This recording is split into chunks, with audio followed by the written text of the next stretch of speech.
Good morning, friends. It's day 19.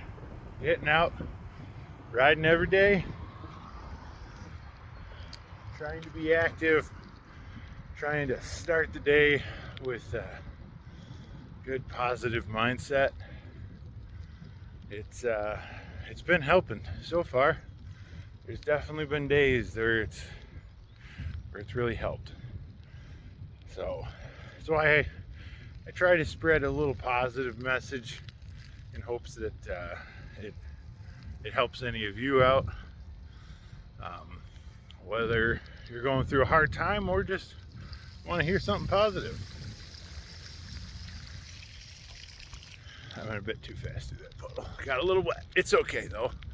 Uh, if you're struggling with anything, it'll pass. I promise. You'll get through it. The lows don't always stay low and the highs don't always stay high. That's what makes life so interesting. There's plenty of ugly out there, but there's also a lot of good out there. So just remember that. And I'll see you guys outside tomorrow.